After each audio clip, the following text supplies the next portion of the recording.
आज आप सबको सार्थक क्लास की ओर से यूट्यूब चैनल पे आप सभी का हार्दिक स्वागत है।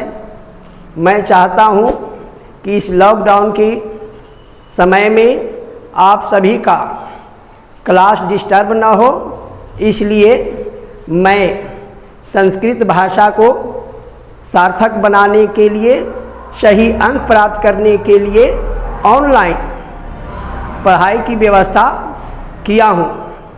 अतः इस वीडियो को आप लोग लाइक करें और अपना अच्छा से भाषा का कुछ परिचय देना चाहूँगा। भवान सर्वे जानन्ति संस्कृत भाषा सर्वेषां भाषानां जननी अस्ति, अतः इयं देवभाषा अपि कथ्यते। अस्मिन् भाषायाम् अस्माकं देशस्य सर्वे ग्रंथा रचितवन्तः। अतः आप सभी संस्कृत भाषा के महत्व को समझें और इस भाषा के में अधिक से अधिक अंक प्राप्त करने के लिए हमारी बात को ध्यान में रखें। आज आपका परिचय संस्कृत व्याकरण के संधि प्रकरण से कराने जा रहा हूँ।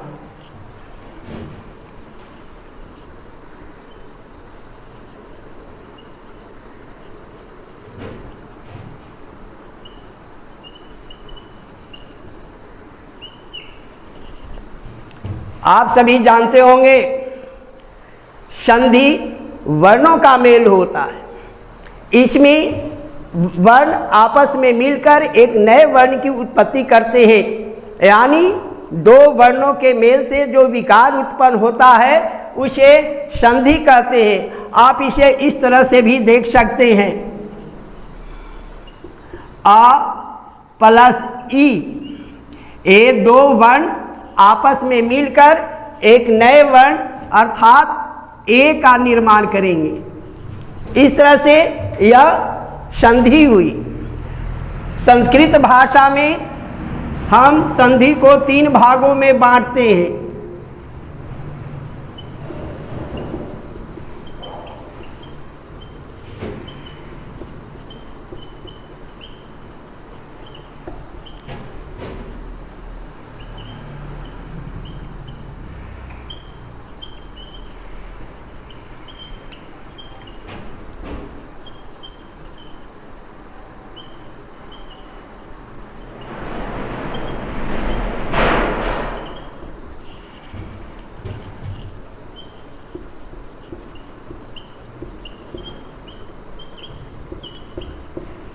पहला स्वर संधि,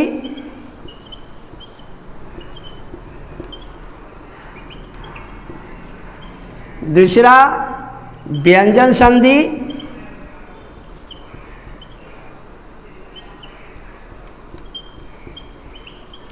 और तीसरा विसर्ग संधि।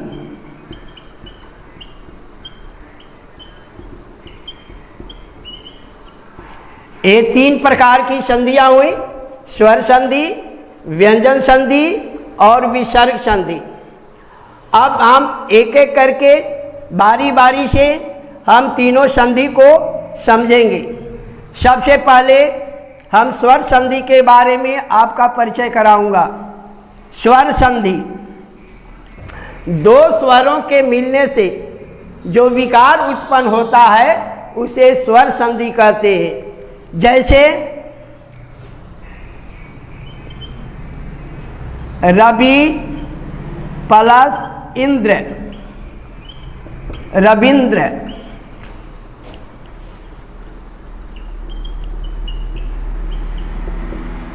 ये आपको रवि में हर्षई और इधर इंद्र में हर्षई, ये दोनों मिल करके दीर्घई बन गए।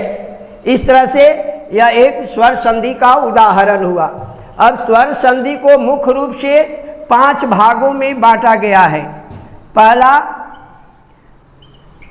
दीर्घ स्वर संधि,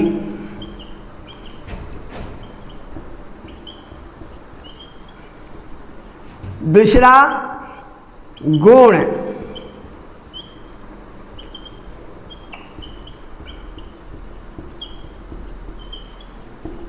तीसरा वृद्धि,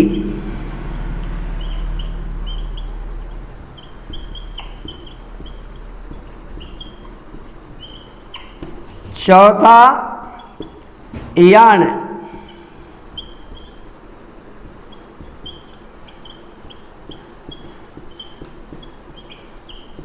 और पांचवा अयादि।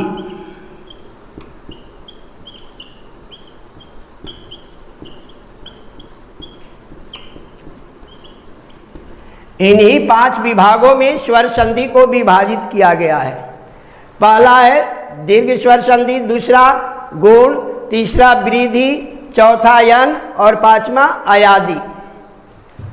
तो आइए अब हम देखते हैं, सिर्फ एक स्वर संधि को हम आज आप लोगों के सामने शेयर करने जा रहे हैं।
पाणिनीय व्याकरण के अनुसार दीर्घ स्वर संधि का सूत्र है अक सवर्णे दीर्घ, अर्थात अक का दीर्घ हो जाता है। अक प्रत्याहार है जिसमें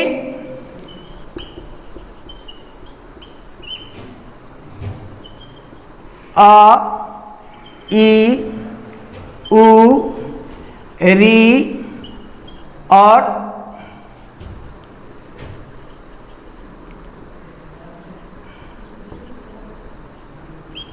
लिरी आता है।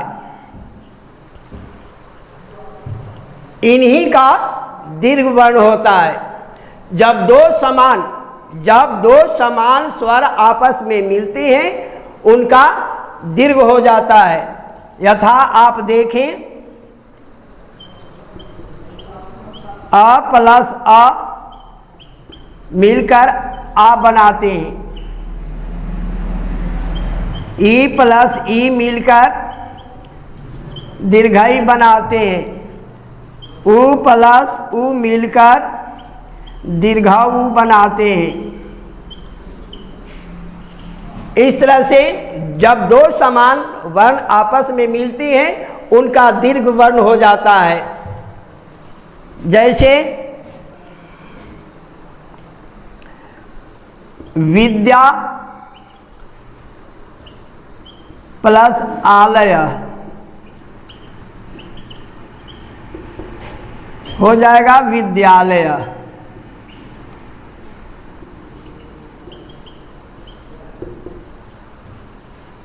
इसी प्रकार पुस्तक प्लस आलय पुस्तकालय।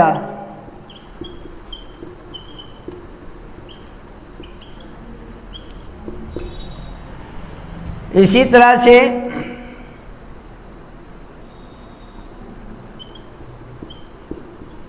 नीति प्लस ईशा नीतीशा।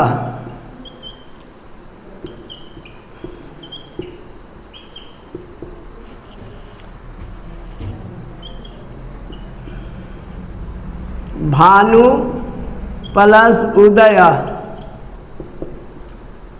भानुदय।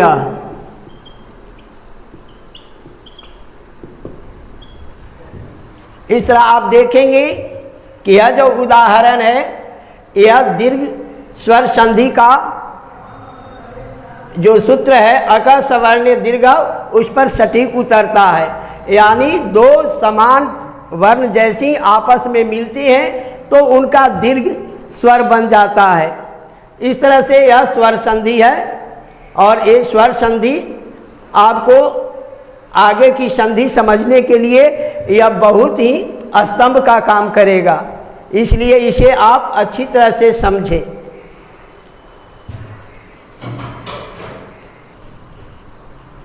अब आप देखिए एक संधि है जिसको यण संधि के नाम से जानते हैं, यण स्वर संधि।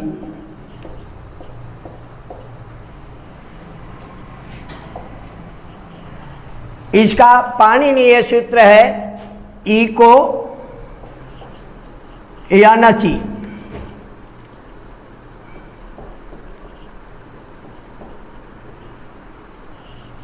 इको यनचि।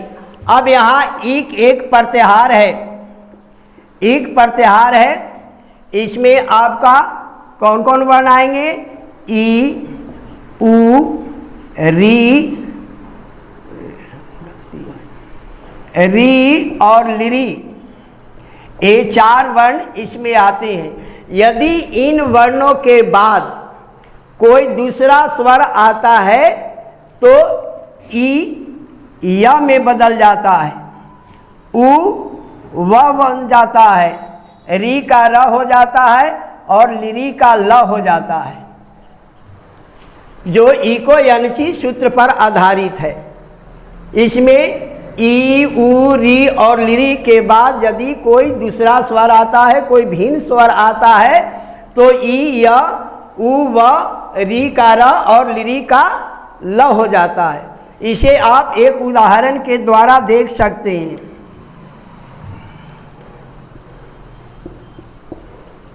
इति प्लस आदि। अब यहाँ देखिए त में हर्षई है जो आपके सूत्र के अनुसार या में बदल जाएगा, इत्यादि। इसी तरह से उ का व हो जाता है,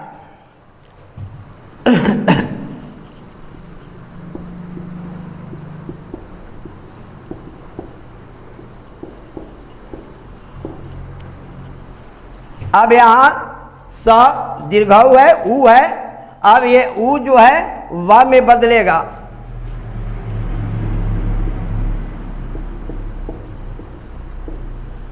इस तरह से यह सु प्लस आगतम मिल करके स्वागतम शब्द बना, जिसमें उ और अ का मेल हुआ है। ए उ और इधर अ एक दूसरे से भिन्न स्वर हैं, ये चलते इको यनचि सूत्र के अनुसार उ व में बदल गया है। एक और उदाहरण देख लीजिए।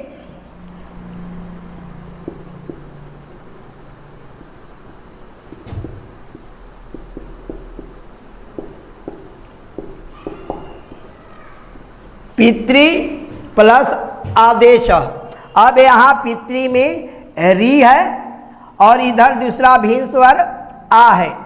अब ए री आ के साथ मिल करके आपको र का निर्माण करेगा।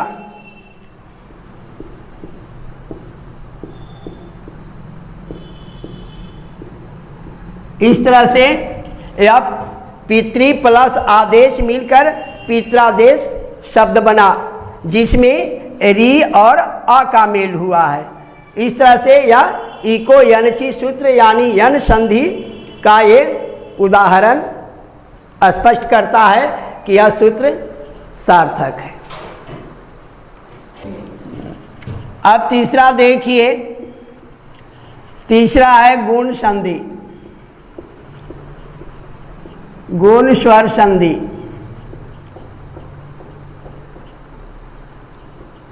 अब इस संधि में गुण में क्या होता है? यदि अवर्ण के बाद अ या आ के बाद, अ या आ के बाद ई उ री, लिरी ये लिखा है,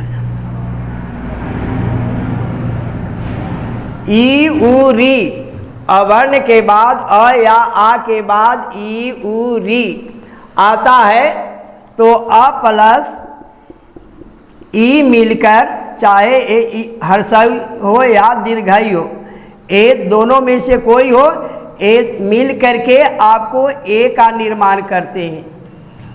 इसी प्रकार से आ प्लस उ मिलकर, हर्षऊ उ रहे या दीर्घऊ उ रहे, ये दोनों मिल करके ओ का निर्माण करते हैं। इसी प्रकार अ या आ के साथ री रहे तो ये दोनों मिल करके अर का निर्माण करते हैं, अर बन जाते हैं। अब इसको हम मात्रा के रूप में इस तरह से लेते हैं, इसको एकार के रूप में, इसको ओकार के रूप में और इसको रेफ के रूप में लेते हैं। इस तरह से मात्राएं वर्ण पर लिखी जाती हैं। और ये मात्राएं जो है ये प्लस चिन्ह के ठीक पहले वाले वर्ण पर आता है, जैसे आप उदाहरण के द्वारा देख सकते हैं।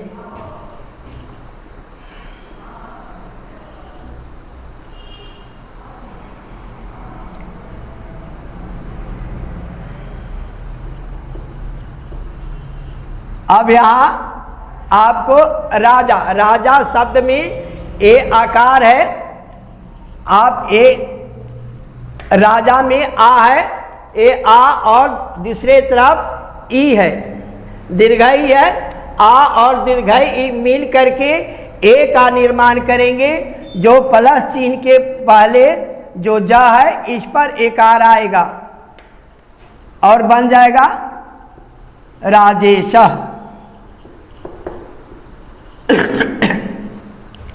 इसी प्रकार से रा का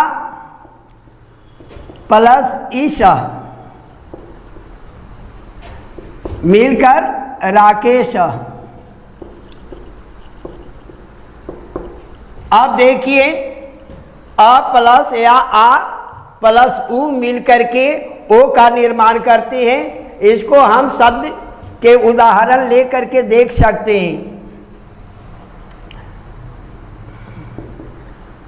सूर्य प्लस उदय।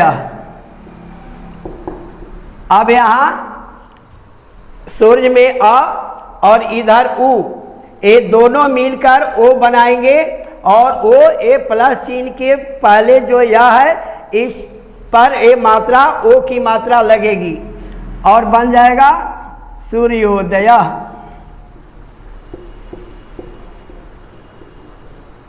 सूर्योदय। इसी प्रकार से अप या आप प्लस री रहे तो ये दोनों मिल करके अर बनाते हैं, अर्थात रेफ का निर्माण करते हैं, जो प्लस चिन्ह के बाद वाले वर्ण पर आता है। जैसे देव प्लस ऋषि। अब देखिए यहाँ देव में अ और इधर ऋषि का री मिलकर अब अर का निर्माण करेंगे और ये अर रेफ जो वर्ण रहेगा ये प्लस चिन्ह के बाद वाला जो वर्ण रहेगा उस पर रेफ आएगा और बन जाएगा देवर्षि।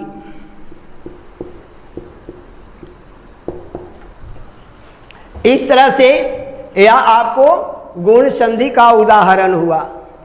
अब इसमें हम समझ चुके हैं कि अ या आ के बाद ई उ री रहे तो क्रमशः अ और ई मिलकर ए, अ और उ मिलकर ओ और अ और री मिलकर अर का निर्माण करते हैं। ए वृद्धि संधि है।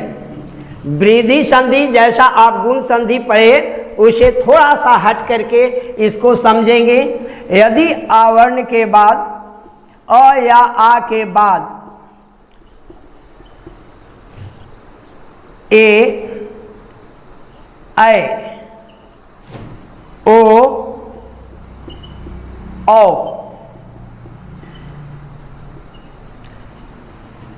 अ या आ के बाद ए, ओ, औ रहे तो ए के जगह पे आपको अ हो जाता है और इसकी मात्रा हम इस रूप में लिखते हैं। उसी प्रकार से अ या आ के साथ ओ या औ रहे तो ये दोनों के स्थान पे औ हो जाता है और इसको हम मात्रा के रूप में इस तरह से लिखते हैं। और ए वर्ण जो है ठीक उसी प्रकार से जैसा कि गुण संधि में आप देख चुके हैं कि यह मात्राएं जो है प्लस चिन्ह के पहले वाला जो वर्ण होता है उस पर आकर के ये मात्राएं लगती हैं। जैसे हम इसको शब्द के रूप में भी देख सकते हैं,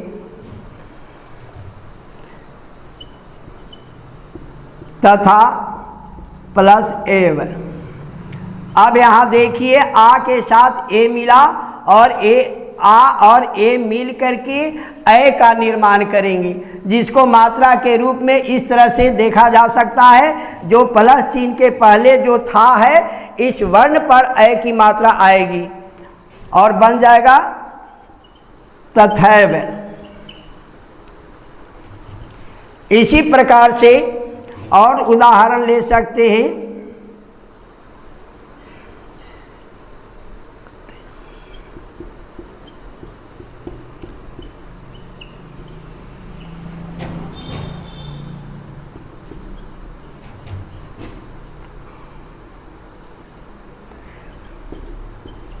अतएव,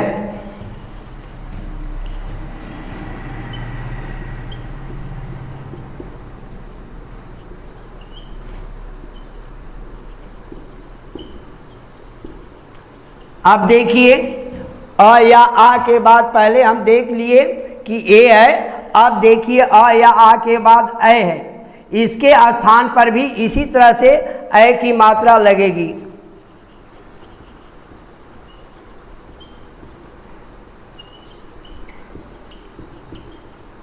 और देखिए यह महाऐश्वर्यम बन गया। अब यहाँ आ और इधर ए, ये दोनों मिलकर जैसा कि ऊपर देख रहे हैं कि आ या आ के साथ ए मिला तो पर भी ए हुआ। अब आ या आ के साथ ए मिला तो पर भी ए हुआ। इसी तरह से अ या आ के बाद ओ भी ओ या औ रहे तो ये दोनों के स्थान पर औ हो जाता है। जैसे आप देखें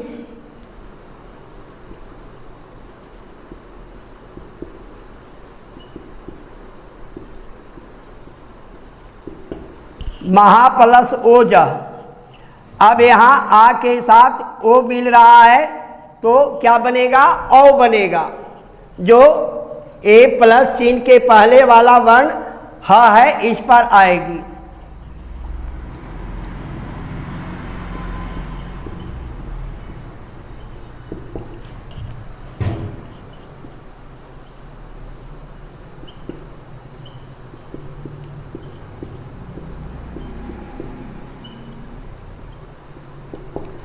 अब देखिए महाप्लस औषधि, यानी आ के बाद औ है। अब आ और औ मिल करके औ का निर्माण करेंगे जो ह वर्ण पर आएगा।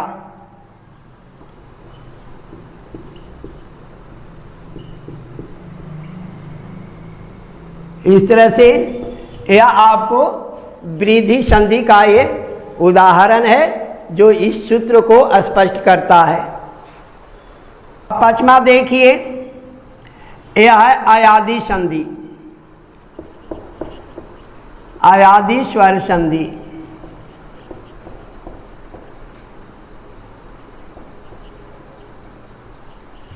आप पहले पढ़ चुके हैं गुण संधि और वृद्धि संधि। अभी अभी आप वृद्धि संधि को देखें, ठीक उसके थोड़ा सा उल्टा इसमें हम देखेंगे कि अयादि संधि में यदि ए, ओ, औ ये 4 वर्ण हैं, ए, ऐ, ओ, औ। यदि इन वर्णों के बाद कोई भिन्न स्वर आता है, कोई दूसरा स्वर आता है, तो इन वर्णों में क्या क्या परिवर्तन होते हैं आप देखें। ए जो है आया में बदल जाएगा, ऐ का आया हो जाता है, ओ का अब होता है, और औ आब में बदल जाता है। इस तरह से आप देख रहे हैं कि ए, ऐ, ओ, औ के बाद यदि कोई भिन्न स्वर आए, अभी वृद्धि संधि आप पढ़े थे तो उसमें देखे थे कि अवर्ण के बाद इन वर्णों का आना और उसमें परिवर्तन लाना था। अब जो है ए वर्ण पहले आती है और इसके बाद यदि कोई भिन्न स्वर आता है तो ए भिन्न स्वर मिल करके इनके साथ आप इस तरह से वर्ण परिवर्तन करते हैं। अब इसे आप उदाहरण के रूप में देख सकते हैं।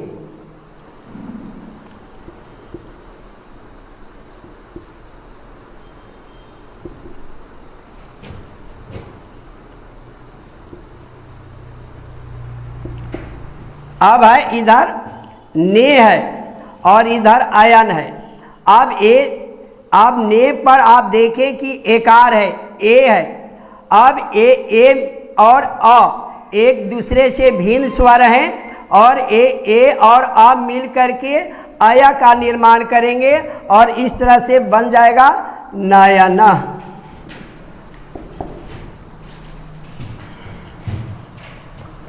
इसी तरह से आप देख सकते हैं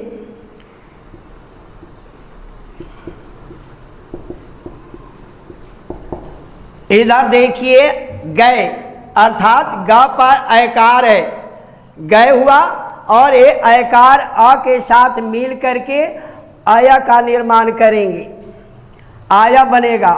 तो इस तरह से बन जाएगा आपको गायक।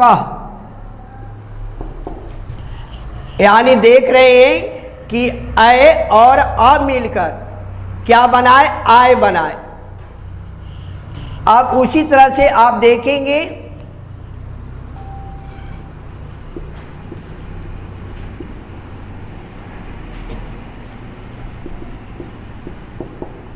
अब इधर देखिए पो है, यानी प प ओकार है और इधर इसे भिन्न स्वर अ है। अब ए ओ और अ मिल करके अब का निर्माण करेंगे और बन जाएगा पवन। इसी तरह से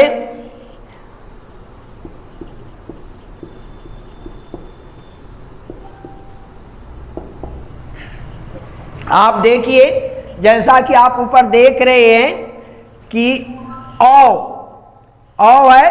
अब इसके साथ कोई भिन्न स्वर आता है। अब यहाँ देखिए भौ, यानी भ पर औकार है, ये औकार और इधर अ, ये दोनों मिल करके आब का निर्माण करेंगे और इस तरह से बन जाएगा भावुक। इस तरह से आप अयादि संधि का ये उदाहरण देख रहे हैं। फिर से एक बार सुन लें। यदि ए, ऐ, ओ, औ के बाद यदि कोई भिन्न स्वर आता है तो ए का आया, ऐ का आया, ओ का अब और औ का आब हो जाता है। जैसा कि आप उदाहरण में देख रहे हैं। यहाँ ने प्लस अ, यहाँ है गए प्लस अ, यहाँ है पो प्लस अ, यहाँ है औ प्लस उ।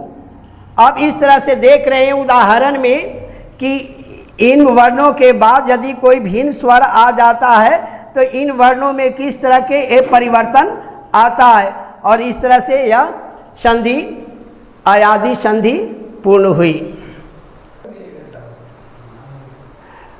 5 संधियों का मैंने चर्चा किया और आपको उदाहरण के साथ इन 5 संधियों का वर्णन करके विस्तार से आपको बताया। यदि यह वीडियो आपको पसंद आई हो तो इसे सब्सक्राइब करना न भूलेंगे। धन्यवाद।